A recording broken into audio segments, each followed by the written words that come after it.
you struggling with a baby who gags at every single meal, whether it's choking on the bottle or breast or pulling off, or even as bad as projectile vomiting across the room, they just can't seem to get it? It can be stressful for you, it can be stressful for them, but it might not have to be that way. My name is Dr. Anthony Pellegrino. I am a certified pediatric and family chiropractor, a craniopath, and a craniosacral therapy practitioner. And over the past years, I have gotten to work with hundreds of struggling families find the gentle solution that they're looking for. Whenever I see hypersensitized gag reflex in a child, there's typically two major things that I'm looking for. The first and the most important thing that I'm looking for is the function of the nervous system. Birth can be traumatic. It's traumatic for you, it's traumatic for them. And what I want you to think about is every single thing that happened to your vagina happened to their head and neck. If I were to take your baby and compress their head in like this, or grab them by the head, hold them like this and hand them to you, you'd be really stressed out because we know that we have to protect that baby's head and neck because it's so important for the structure and because the spinal cord and nervous system runs through there. That makes obvious sense.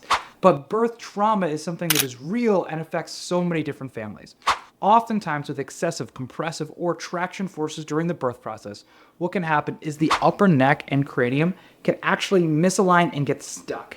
And when that happens, because of the very delicate structures like the vagus nerve that goes through there, like the brainstem, like the spinal cord, it can actually impact the overall function of the nervous system, causing a fight or flight response that often lands in a gag reflex for this baby. The second thing that we want to be assessing for is the actual motion and structure of the cranium. Now, I love this cranial model here because it has all of these amazing, beautiful, different colors.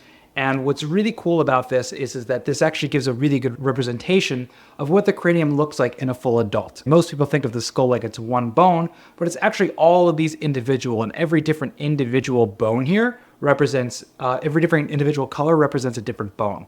What's really fascinating though is that while you have all of these different fused together, our infants, our babies, these are all fully movable. When you think about the soft spot on the top of the head, that's right there, and it's going to remain soft anywhere from 4 to 26 months. The soft spot back here, where the rounding of the back of the head happens, is called the lambda. It closes 2 to 4 months. There's a soft spot here that closes at 15 months, here at 18 months. All of that being said, you don't need to know this, but the cranium is extremely movable. One of the reasons it's so movable is so baby can come out the birth canal, and the other reason is that the cranium actually extends and moves during feeding. Now, what will happen is, oftentimes, especially with a child who has gone through, again, the birth trauma that we were discussing, they'll have distortions of the cranial bones inside the mouth and inside the palate. So in here, we have the maxilla. There's a bone that's missing here because this was dropped by one of my children called the palatine bone.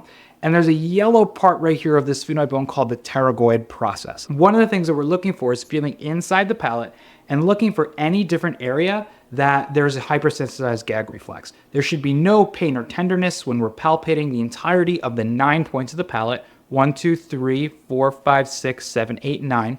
There should be no pain or tenderness. There should be equal suck at all of those. Oftentimes we'll find a baby with distortion here, able to suck great on one area and not the other, and there should be no gagging at any of those parts of the palate. We'll also go beyond that and go to the bump in the back part of the mouth here. This is something called the sphenomaxillary suture. This is the junction between the skull itself and the palate. And oftentimes what we're finding is that children with hypersensitized gag reflexes are having this joint right here be extremely, extremely, extremely stuck. It's ramping up that sensitivity in the cranium itself in the short term, but also as the skull grows, it will end up with a child whose tongue doesn't appropriately rest on the roof of their mouth because there's not enough room. It can further contributed to by issues like tongue tie or lip tie, which we know are problems in themselves. That conversation's for another different video. That's not what we're talking about right here. And it will also cause the palate to grow up and narrow because it's unable to go wide because it's restricted. All of these different things are leading to a hypersensitized gag reflex. Our job as pediatric chiropractors is to assess all of this, to be able to find the exact change and exact issue with gag reflex in your baby, to be able to give very gentle and specific adjustments to clear out that reflex and clear out that problem, okay? How we do that is by gently, first off, assessing for the function of the spine and where it meets the cranium, making sure that there's proper alignment, there's no compression, there's no torticollis, there's nothing happening that could be affecting that vagus nerve and causing a fight or flight response.